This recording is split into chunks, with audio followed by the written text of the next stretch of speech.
Eddie, thank you for joining us again. How's it feel to be back in Singapore competing now? Excellent, man. I always did well as a tournament fighter. Back in the day in 2005, 2006, just when Dream was doing her lightweight Grand Prix or Bellator or whatever. I always did well in tournaments. I don't even know if I ever lost a tournament fight. So to get turned over, I'm able to add to everything that I did during my camp. I'm able to add to it. I'm faster. I'm stronger. My timing is better. I just think staying more active for me, it's not something I like to do. I like to fight and then go home to my family and vacation and do what I want. But I know it's a necessary evil if I want to compete at my highest level. Now, the result of this DQ review is out. Has now been changed to a no contest. Are you happy with that decision? Yeah, I'm happy. I'm happy with the no contest. I mean, it's the most I can ask for sure. First one's going to be from Dylan Bowker of My MMA News. Dylan, please go ahead. I was curious with the relief that I presume is coming from this outcome change, coupled with the fact that you got to compete earlier this month. Could we see the most composed yet also capably violent Eddie Alvarez we've seen in the one circle? Capably violent. I love the ring of that. Yeah, I'm relaxed, man. I'm confident. My training has been like probably some of the best training, and I'm competing at the highest level that I've competed at in a long time. So very happy, very confident going in this fight, and looking forward to how I'm going to perform. Every fight's different. Every opponent's different, but I have high expectations of myself here.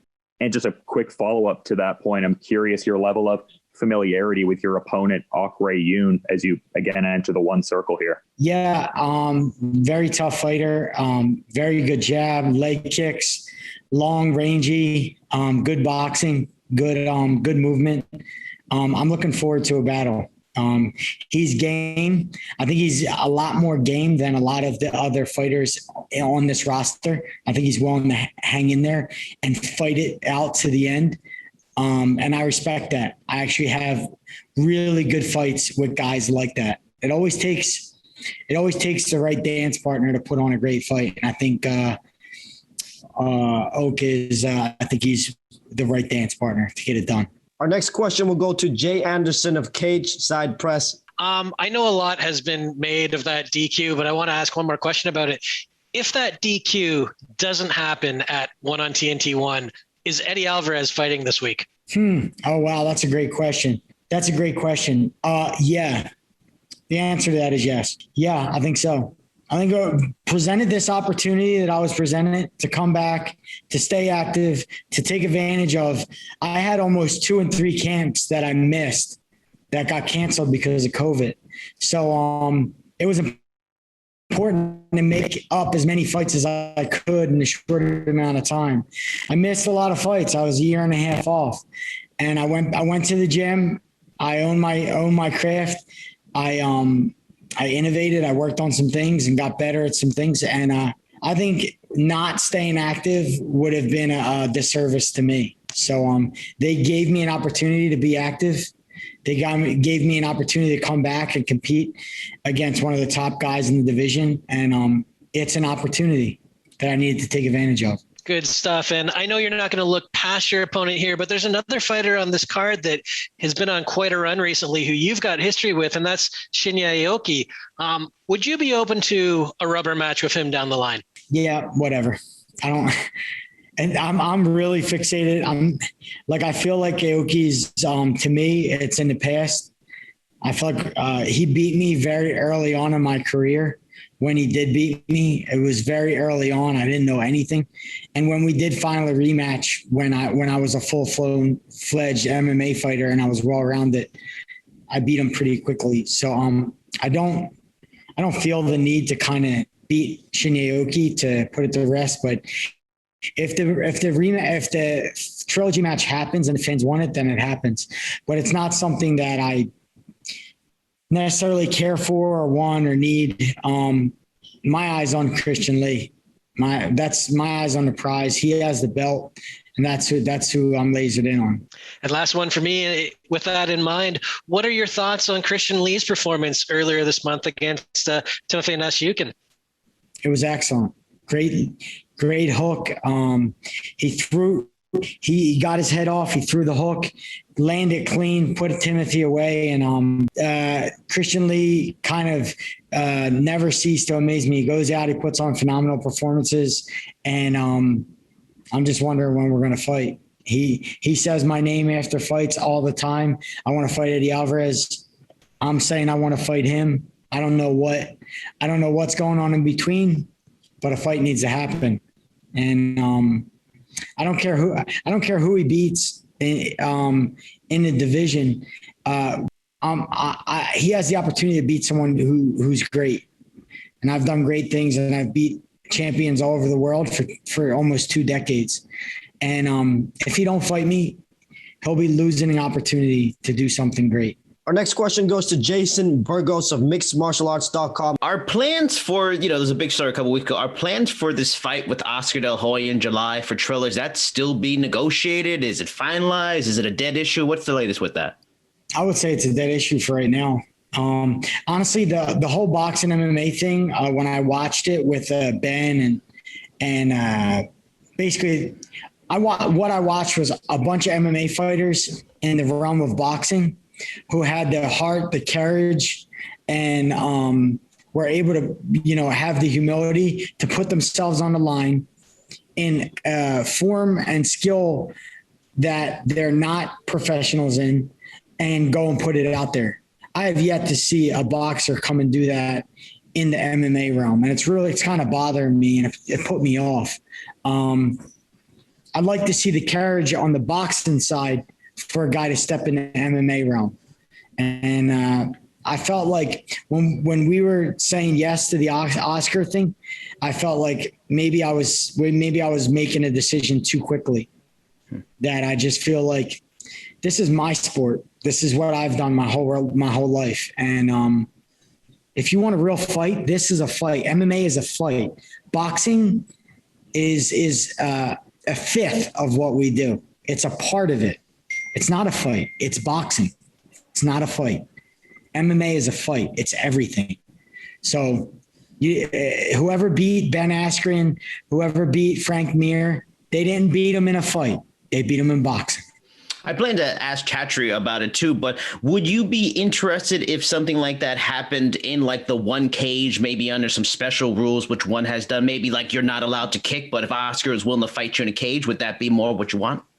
Me and Chachi can sit down and iron out the details. And I just, I don't know. I have pride in what I do, and I've been doing this for a long time. And I feel like it's going to take a lot for me to give that up, to sell my skin in boxing, and be outmatched and go in there. The whole event put me off, and it just looked like boxing 101. And that's what boxing has come to. It's a bunch of really good, talented guys fighting guys who are subpar. And they build up a subpar guy to look half decent just so a guy who outclasses them and matches them could look like a champion. MMA, the best fight the best. That's why this sport is so great. That's what makes this sport so great. It's what boxing used to be and no longer is. So sorry, it just gets me fired up.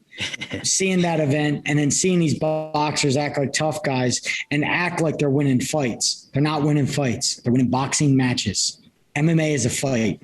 If you want to call yourself a better fighter and say you want to fight, step inside a cage and do all skill sets, every single skill set. And I agree 1,000%. Just one last question. And that whole negotiation opened up an interesting conversation. I know one gave you a great contract. That's why you left UFC. Is that part of your deal? You are allowed to go do boxing and those kind of things outside of one, maybe with their approval, maybe not. I just think under Chatri, we have more of a partnership. Me and him talk. I sit down with Chatri and we can strategize and talk. It's a win-win situation for us both. We're in business together. It's not like I don't feel like it's a dictatorship where it's like, this is who I am and you're going to do this and sit down. And I know everything's a simple conversation. And when the CEO of the organization is willing to have a conversation with you, willing to sit down and talk. It just feels better. And I think more gets done. More gets done for the organization and more gets done for the fighters. Our next question will go to Damon Martin of MMA Fighting. Damon Martin, please proceed. Eddie, I know there was a lot of emotions coming out of the last fight, and I know you were talking to One Championship. Were you confident pretty much all along that they were going to make the right decision and overturn that? I know you wanted to win, but at least getting a no contest with what happened the last time. No, I can't say I was confident. I was going back and forth. I was confident that the overall crowd believed that it shouldn't have been a DQ. So that made me be hopeful that that also the panel that was reviewing my DQ would see that, or at least hear the voices, like the overwhelming voices. And not just fans, because fans could sometimes not know what they're talking about, but, professionals, referees, and people who are well respected in the game, like hear out their opinions. So that made me hopeful, but can't say I was totally confident. I didn't know, I wasn't sure exactly who was reviewing it or, what they were looking at. So, I've been blessed. I've been happy that they considered my review. And they sat down and they took it as serious as I take my career. I take my career very serious. I take my my performances very serious. And I'm glad that the panel sat down and considered it the same way I do. And they took it dead serious and they reviewed it. And it's not important that things get messed up sometimes. It's important that we can sit back and reassess and say, all right, maybe there was a little mess up here and we can do better. And I've done that in my career and everybody can do it. I think it'd make the sport a lot better. With that being said, Eddie, obviously this was a decision made by One Championship. You've dealt with American commissions a lot throughout your career, and you know how hard it is to get anything overturned in America. A referee makes the wrong call. We've never hardly ever seen that actually change in a fight. Is there any part of you that's happy that you had an organization that was willing to at least, take the time to review this and actually put a panel to work to do it? Because we got to be honest, if this happened in the United States, chances are it wouldn't have been overturned. Yeah, I don't know. I personally never dealt with the United States. And like I said, I'm blessed that it went to a board, it got reviewed, and that they considered it as deeply as I consider my career. Stuff like that, that small gesture or them looking that over and saying, let's take this serious, let's sit down and review this, and let's hear everyone out, all the professionals out. And, I'm just thankful. I'm truly thankful that, I'm in an organization that would consider that. And last one for me, Eddie, you mentioned, of course, the eventual showdown with Christian Lee. We said it after the last one, even the way the fight ended, I think it would have been okay for you to move right into the fight with Christian Lee. But if everything goes well this week, rankings, all those kind of things aside, considering the career you put together, the resume you have, does it just make sense if you win on Wednesday night that you get Christian Lee next? Is that just the way it should go? The fans will speak for themselves, but at that point I would have, Edward Fuliang was a former champ. I dispatched to him in a minute and a half. The number 2 guy I just put away in 30 seconds. And then who knows how this fight's going to go, but I have every expectation of being another top ranked guy. And what else do you want?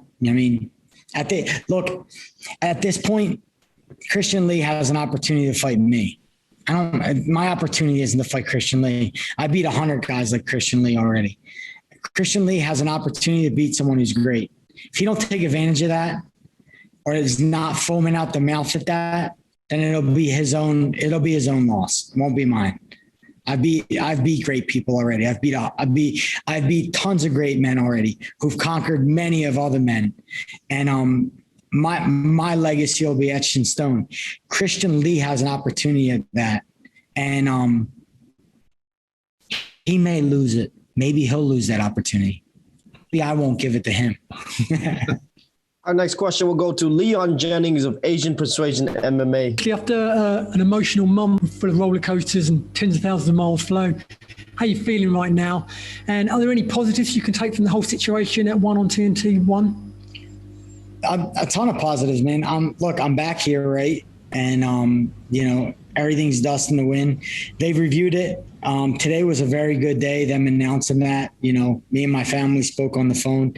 It was a rejoicing. It was a celebration for us, and I'm just thankful. I'm thankful to be with an organization that would consider the review, would sit down and listen to professionals and listen to the fans and listen to everybody out there who's involved and say, hey, maybe we could do some things better and, corrected some things.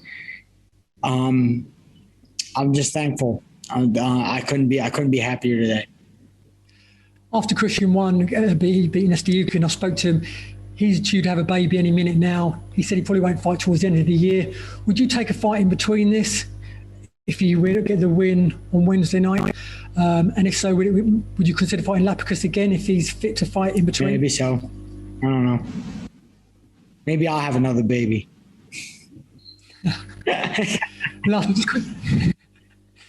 Last, quickly, how do you see the main event going between Ong Lao and Song and Renier de Ridder? Oh, I got to go with my man Ong. Ong's battle tested, man. He's a warrior.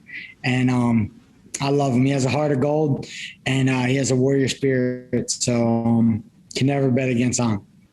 Up next will be Tom Taylor of Bleacher Report. Obviously, this is, kind of unusual circumstances for a fight. But how much training have you actually been able to do between that fight with Iuri and this fight this coming week? I mean, can you kind of describe this compacted little training camp you've had for us? See my eye? Looking good.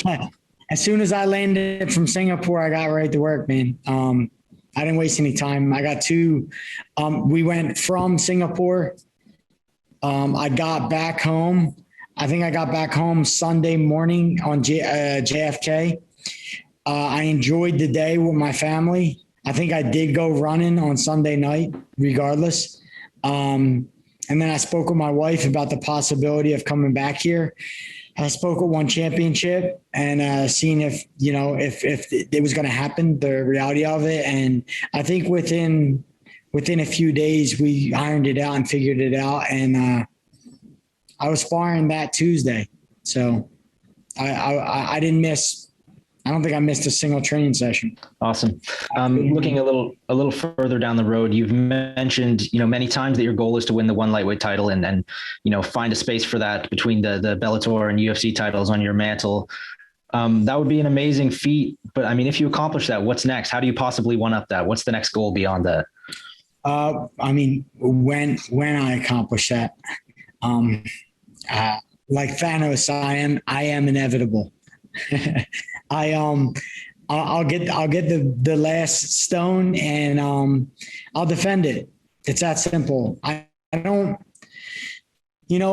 make too many plans too far out. I join organizations and I want to be the champion. I get fixated on it and I make my goal. I don't make a plan B or plan C. I'm not that. I make one plan and I make sure that I focus on that and that I get to it.